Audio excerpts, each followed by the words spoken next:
osteoarthritis, or OA, also known as degenerative joint disease, is the most prevalent type of arthritis. It's characterized by joint pain, swelling, and stiffness due to the breakdown and loss of cartilage in the joints over time. Cartilage is the tissue that protects and shields the bones in the joints. When bones begin to rub against each other, the friction damages the tissue and underlying bone and causes the symptoms of swelling and joint pain. While most joints can be affected by OA, it occurs most frequently in the knees, hips, and hands. People who have had a previous knee injury to a ligament or the meniscus can be prone to getting knee OA. Knee OA is one of the most common causes of disability worldwide. In its advanced stages, people may experience difficulty performing everyday activities and walking. Some symptoms of knee OA include pain during and after activities that worsens towards the end of the day and eventually leads to pain during periods of inactivity or while at rest. Limited range of motion, difficulty moving the knee forward or backward normally. Stiffness, especially in the first hour after rising. Swollen or enlarged knee due to fluid buildup and bone damage. Sensation of grinding and sharp pain when moving the knee. These symptoms can range from minor to severe. While there's no cure for OA, it can be treated. In most cases, some form of pain reliever or anti-inflammatory drug, physical therapy, and knee braces can help reduce symptoms. In many cases, a knee brace is recommended for joint stabilization, knee alignment correction, and pain relief. If you're suffering from knee OA, DonJoy, a leading global provider of high-quality orthopedic devices, has a range of braces and sleeves that can help support your knee and relieve your symptoms and slow the degenerative process. Many of DonJoy's OA knee braces have earned the Ease of Use commendation by the Arthritis Foundation. The DonJoy OA Defiance is the premier custom OA brace available on the market today. Made from carbon fiber and custom fit, OA Defiance provides the ultimate in pain relief and comfort for patients suffering from moderate to severe OA pain. The DonJoy OA Adjuster is an off-the-shelf alternative that properly aligns the joint, relieves pain, and is clinically proven to effectively redistribute weight across the knee. OA Full Force is DonJoy's lightest OA knee brace that offloads the affected compartment of the knee while reducing ligament strain. It allows active patients to go more miles with less pain. OA Full Force is recommended for patients with mild to moderate OA pain. For mild to moderate OA and ligament instabilities, DonJoy's OA Everyday is easy to apply and ideal for activities of daily living or sedentary patients. The DonJoy OA Assist knee brace is also ideally suited for activities of daily living or sedentary lifestyles. Its single upright design accommodates a wide range of leg shapes and is a great choice for those wanting a lighter and slimmer brace option. The 3DF technology also allows for normal walking motion. There are two versatile hinged knee sleeve options for mild OA. The DonJoy OA Light knee brace is a comfortable option for those with mild OA who need support while performing daily activities. It's easy to apply and can be worn under clothing. Reaction is DonJoy's latest solution to address mild OA pain. It's a responsive, webbed approach to anterior knee pain that delivers a distinct alternative to the basic knee sleeve. Try one of these DonJoy osteoarthritis knee braces risk-free with our money-back guarantee. Our knowledgeable brace coaches are trained to help you find the right brace for your needs.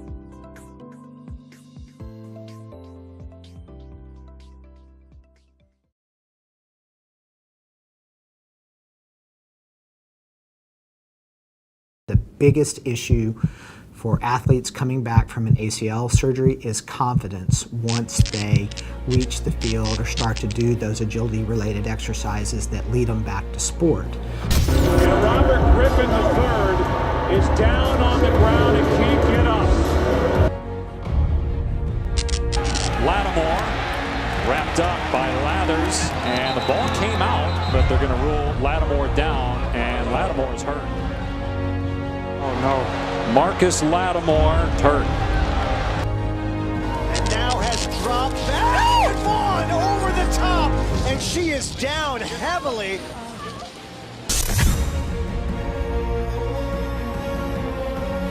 Griffin says, I love Pierre, but I'll be willing to race him anytime. And he says the knee brace is not holding him back. No, the fall caused my knee to give out, and I mean, if I hadn't had my brace on, I definitely would not have had anything left in my knee. It makes you feel like, hey, I can actually move now without having to worry about my knee just completely collapsing on me. Without the brace, I would not have been able to work this summer. It's the evidence-based research that, again, goes behind that product that makes it stand out above the rest. They hold up to the test of time. They hold up over multiple seasons. I trust Don Joy's because I've seen it in action. I've seen it work. I've seen it prevent injuries. I've tried many other brands to give support and been forced to try other products, and I've always come back to DJ or Global and the Don Joe brace. As I pull my braces on, I feel almost indestructible.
Is there concern?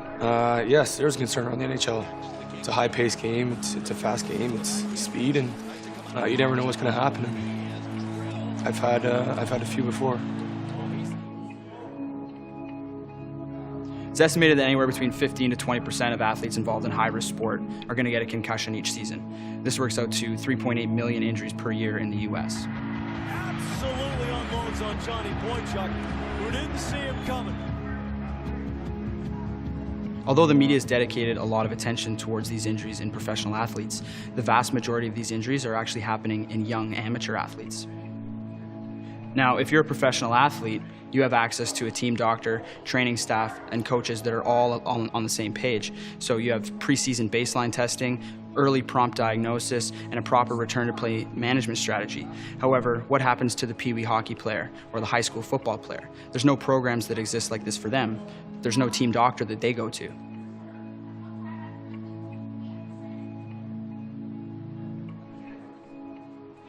As it stands now, concussed athletes are left to seek their own medical care within the community with absolutely no communication back to the team. The problem is that the research shows that most healthcare practitioners are not educated on concussion, their management, or the proper treatment.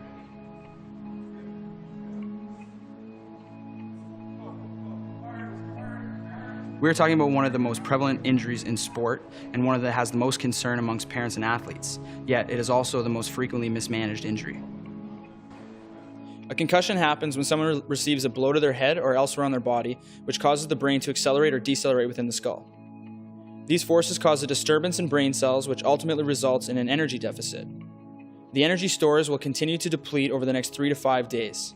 If the injury is dealt with appropriately through proper management and diet, these energy stores will start to gradually restore over the next days to weeks. During this period of reduced energy prior to full recovery, it has been well established that the brain is extremely vulnerable to additional trauma, where even smaller impacts can cause another concussion.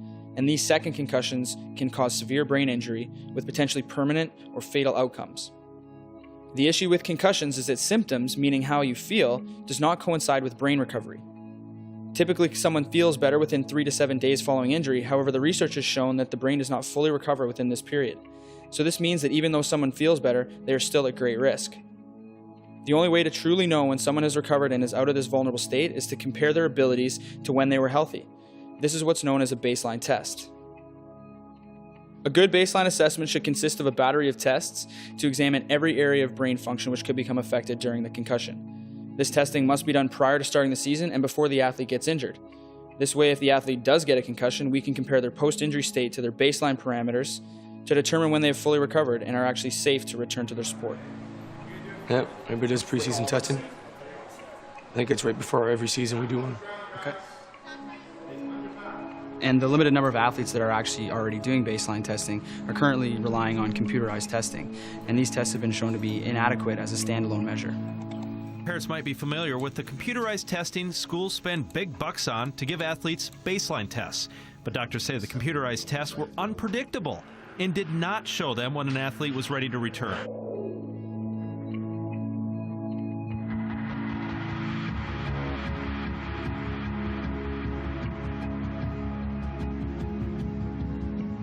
I quickly realized through my research that what we were supposed to be doing as healthcare practitioners was not actually being put into practice. So I founded Complete Concussion Management about a year ago in order to provide amateur associations with a comprehensive, evidence-based concussion management program to help decrease the risk of concussion in sport. We currently have over 50 fully trained and certified clinics in Canada. These facilities offer preseason baseline testing, coach and trainer education programs, cutting-edge rehabilitation, as well as return-to-play protocols developed by the Chicago Blackhawks medical staff.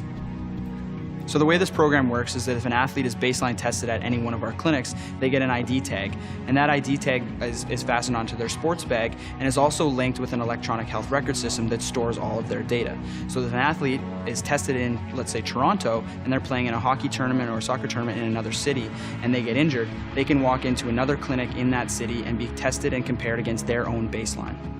This ID card also allows a coach or a trainer to be able to report an athlete's injury directly into our system. So this provides constant communication, and it's the integration between sport and healthcare. The research on concussion has exploded over the past 5 years, and all the recommendations and consensus statements that are coming out basically are calling for a program just like this one. We're simply taking this research and all these recommendations and putting them into action. The first and most important step to this is to have each and every athlete receive a baseline test prior to starting the season. In our opinion, this type of program should really be mandatory in every single sport. For more information or to find a clinic near you, please visit CompleteConcussions.com.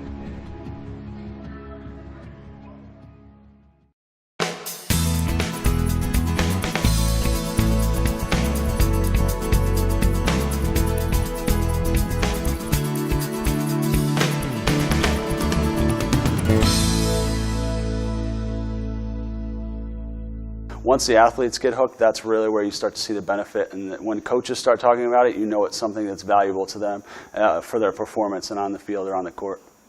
Well, I think from a Graston technique perspective, it's really getting very quick patient buy-in and building that relationship. So my typical approach is to apply Graston technique on the first visit and help patients understand that it's not just a piece of metal or an instrument on the side of the table, that it's actually just an extension in my hand.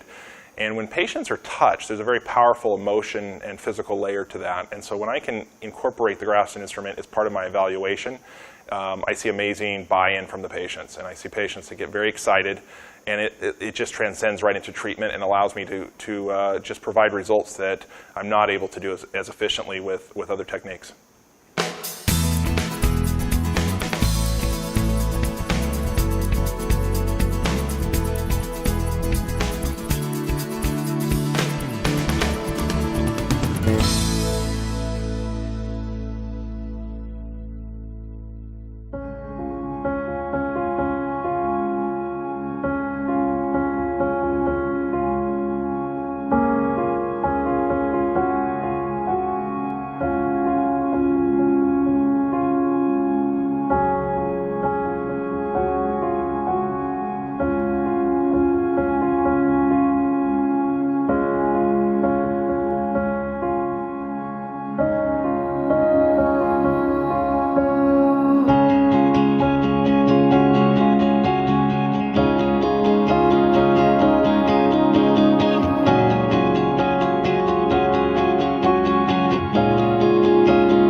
Muscle pain and muscle strains are one of the most common injuries experienced by the adult population and one of the most frequently treated medical conditions.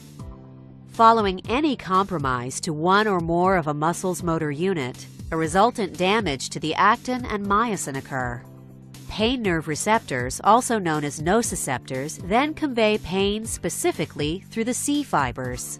These pain messages bombard the CNS through an autonomic afferent discharge. Once the central nervous system registers the pain, a reactionary descending efferent nerve pathway sends an inhibitory signal to the muscle which causes it to stop contracting properly. This is an innate defensive compensatory mechanism. Unfortunately, this can lead to muscle atrophy, weakness, and distorted muscle firing patterns. The results can be very damaging and profound.